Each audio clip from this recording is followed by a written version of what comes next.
The first question for a distributed autonomous organization is we need to know and start talking about identity, not identification. When we call about identity in the blockchain, people are talking about digitalizing documents and stuff like that.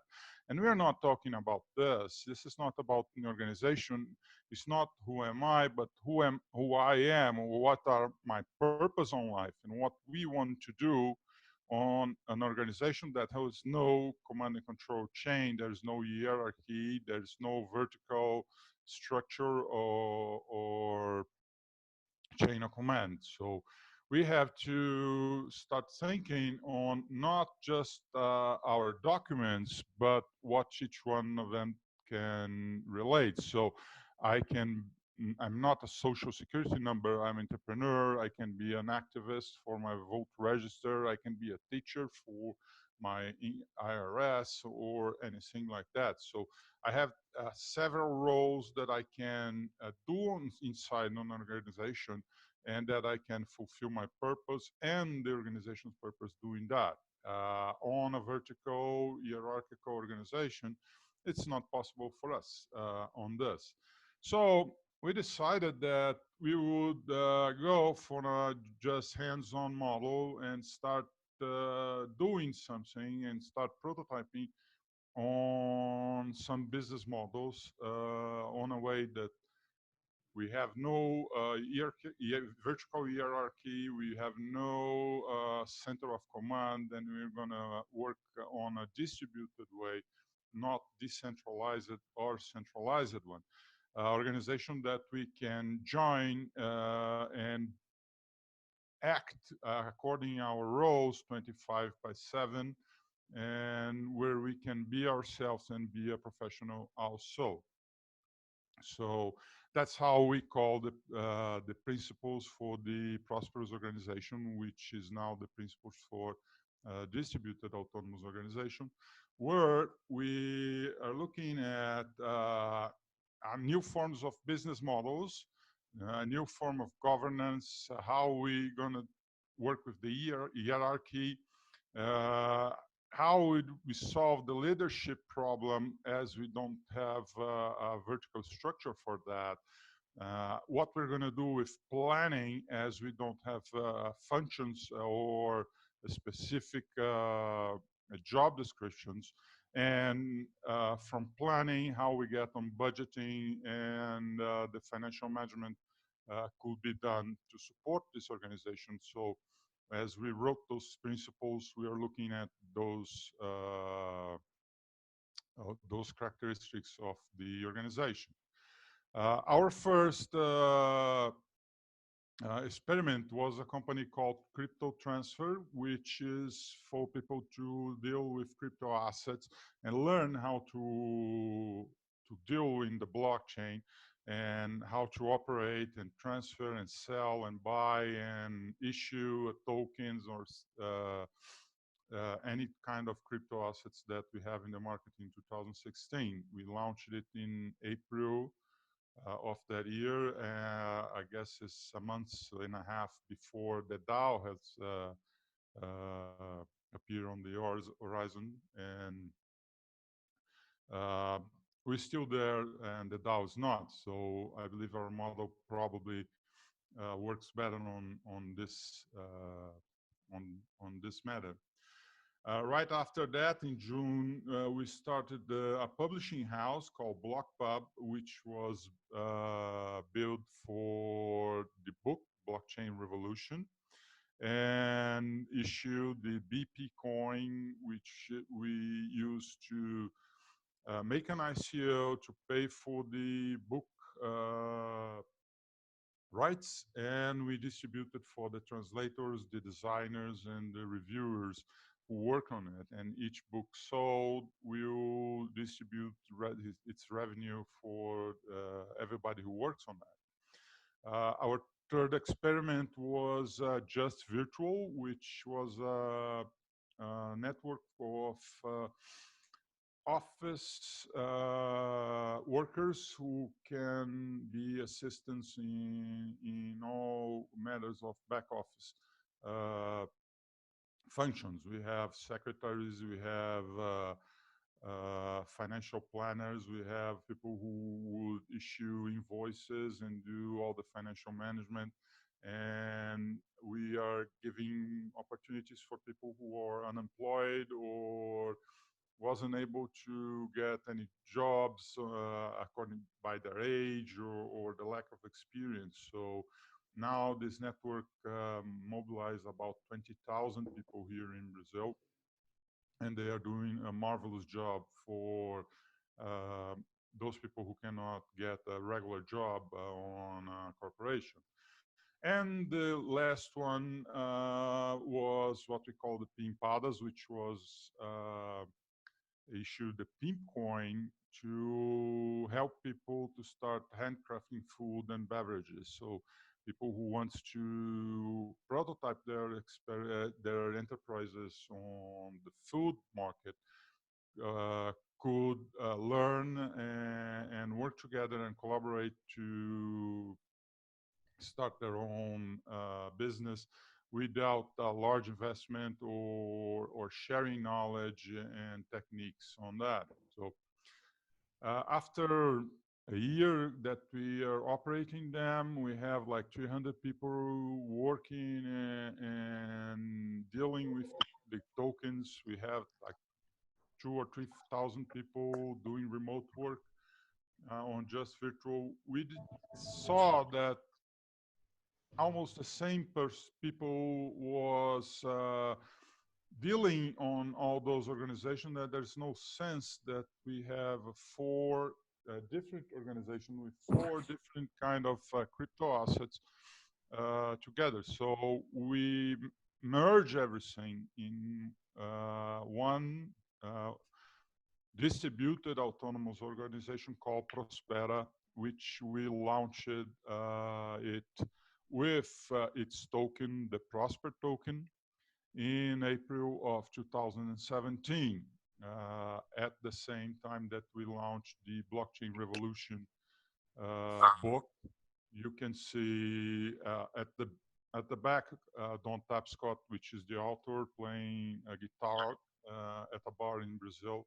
And this is me and my partner who passed away later that year when we launched the Prospera organization and the Prosper in Sao Paulo. So let's see here. The principles that we decided to build this organization is on the abundance of resources.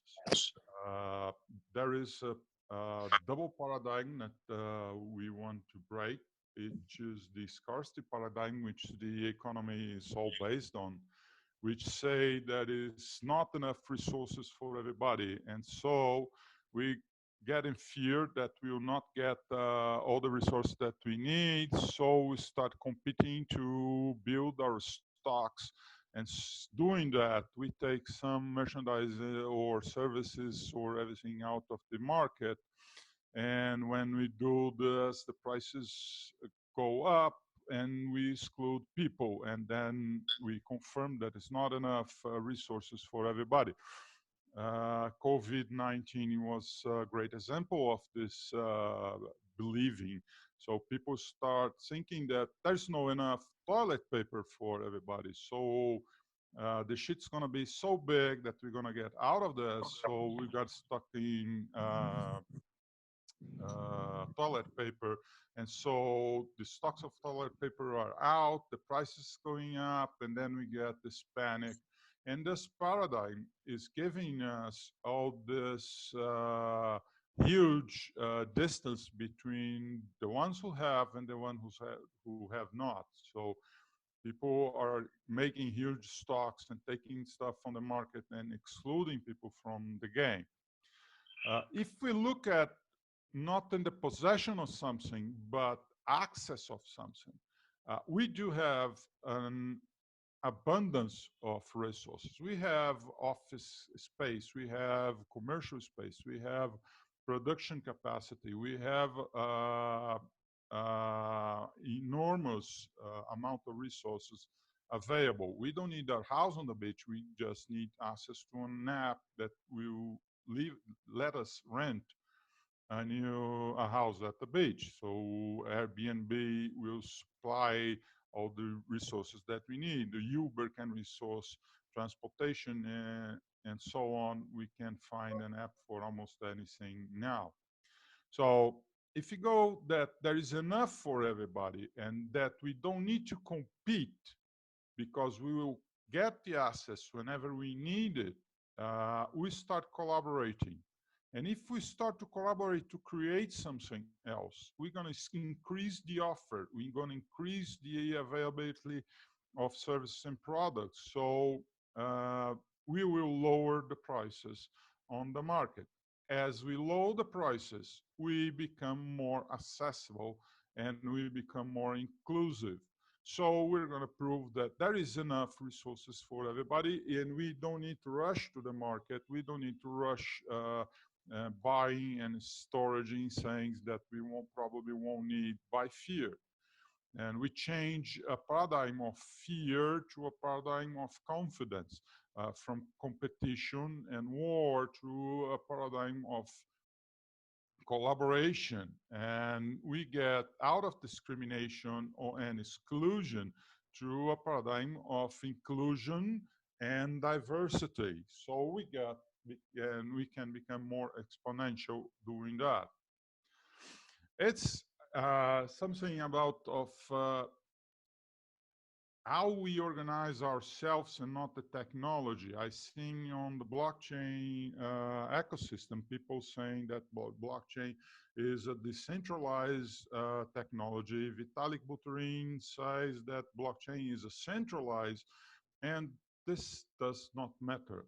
This is just technology. We're talking about people. People should become a node on a network. We shouldn't have hierarchy. We shouldn't have responsibles that will centralize everything.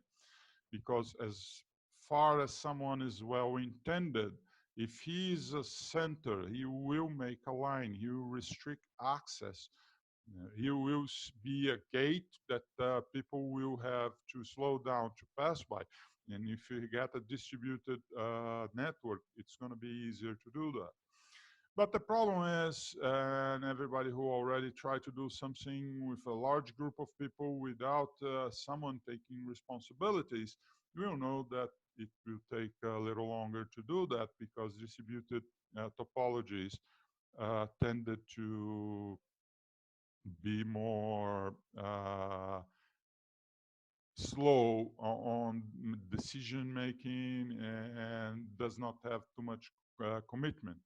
So if we are materializing something, we need to build a framework who allows us to come from a distributed format and starting to centralize it on a materialization process. So we decided to have a book, so we get all that network, we decentralize it, cut some relations. Some people start working on the translation, some people start working on the reviewing, some people on the graphic design, so start looking more like a corporation. And when we get to the task point, someone needs to be the leader and will take the role of the leader on that materialization of that task and the fulfillment of that task. So we start looking at something like that. The organization start pulsing each time it needs to materialize a product, a service, a task, or something like that. You learn and you get the idea and you close the relation, you centralize, and as soon as you finish that, all that becomes part of the network. And the next phase of the materialization could be centered on another person. And you keep this movement going on. This looks like very much what Raymond Kurzweil from Singularity University calls the law of accelerating returns, where you get this feedback loop on every process that the organization have, And this will allow the organization become exponential, because each cycle of that will bring more people, more resources, more money into the process, and will speed up the things, not on a linear way, but on a double exponential way. As soon as the people give their own increase, the resources give their own increase on the process. So you got that double exponential growth and raises. So what we did is looking at business model, how we can manage merge from the industrial model organization for the distributed autonomous organization. We need to stop looking at being efficient and do things right to do the right things right. So we need to integrate efficiency and effectiveness, and we should integrate the survival mode of the industrial organization and the doing the most of the less resources, to the evolution mode, which is explore new business model and explore new alternatives. It's something that we can make a car using GM and Ford efficiency and Tesla effectiveness, which you go for a totally different direction, a totally different business model, uh, but still looking at making the most of what you have on your resources. So we change the focus from survival for prosperity, which is explaining a little more. From efficiency, blockchain will help us to reduce transaction costs from research, hiring, coordination costs, and establishing trust costs. And this we got from the theory of the firm from Ronald Coase. This is a 1937 paper. To looking the big picture, being effectiveness, bringing effectiveness to our models. So we got become more inclusive. With inclusion, we bring more diversity to our organization. So with diversity, we'll have exponentially growth and more abundance. So we share those two visions with efficiency and effectiveness, and do the right things right, from evolution to survival, and it will become on prosperity. From a hierarchy, we'll go from the vertical centralized model for the industrial model for something that we call that we have the initiator, someone like Satoshi Nakamoto, which you establish the rules at the creation of that model, and after it is running and it's proving that it could bring more people and it could be a sustainable business model, he disappears from the center and become just a network node and start operating inside the rules that he have established. So the initiator are needed just at the beginning of the organization. So why we do that? Because if you look very close to the organization chart on the paper, looking just for the objective performance indicators, you have something like that. As higher as you go on the ladder, more power and more you can have control of the organization. But anyone who works on an organization knows that we have some unspoken and subjective relationships that really will dictate how the organization is going to work and how the decisions are going to be made, and how people will get promoted, projects are going to be approved, budgets are going to be distributed. So we have to get out of this, because this is not even efficient and not effective for the organization. We should look for something flatter, and where no one has the power to call the shots by themselves. So this will impact directly from leadership and for governments. We have process of voting or autocratic decisions on industrial model organization, and leadership will be defined by the higher posts on a hierarchy. So on a distributed autonomous organization, there's no collective decision making. All the decisions are making by the individuals, and they will share these decisions or will be consulted at these decisions before something is decided, and not for voting, because voting became an exclusive method for decision making. When you get something from 51 to 49% split, those 49% are not the majority for a single or two votes, and they will be excluded for any decision from now on. And so they get demotivated and they do not trust in the organization for that. So, and the definition from responsibility will not be prior to the project, but as soon as we need the task going to be materialized, and every node could be self-assigned. Everyone can ask for the leadership and commit with the task and assume that the task could be that he could lead the task. So it will be more like a self-assigned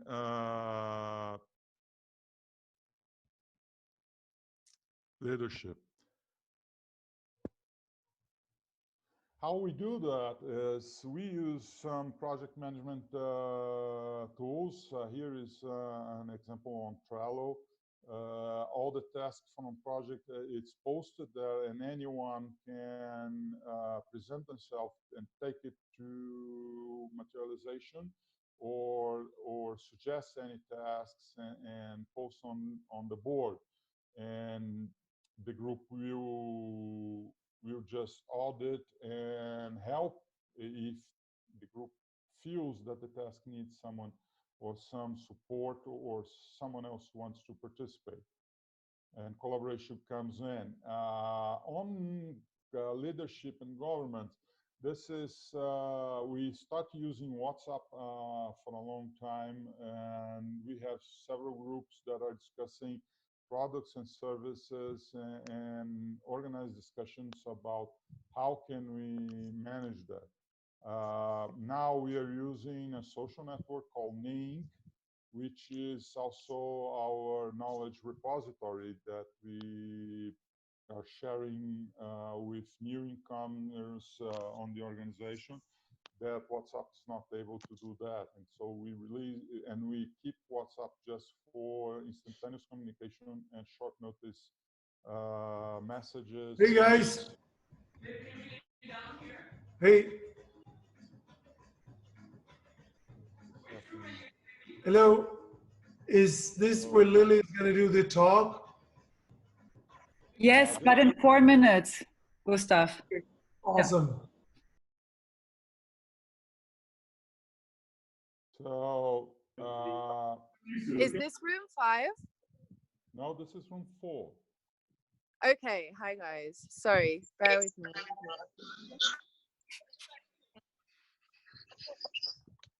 Let's go back here.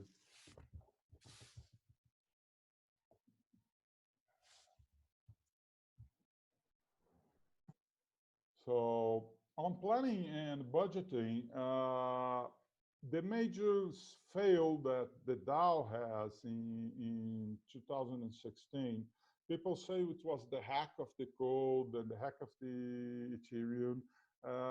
We understood that the problem is not the hacking of that system, because every system is hackable and every centralized system could be invaded. The problem is all the $132 million that they have raised were at the same contract. They are centralizing something. So we decided that if we are going to do that, there's going to be no centralized budget, and as we are a flexible organization that could bring new products and services at any time, there will be no planning for long term, but just synchronizations at the present, which point we are, what we need, who's going to do what, and what are the plans for the next move for those objects. So we have no planning, and we have distributed all the process. All our synchronization process, our meetings are on YouTube.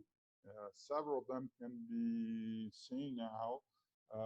Some are non-listed just for access to our social networking, but everything is available for the organization.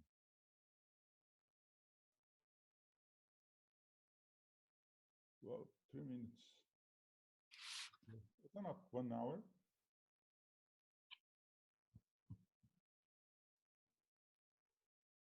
Can we ask questions?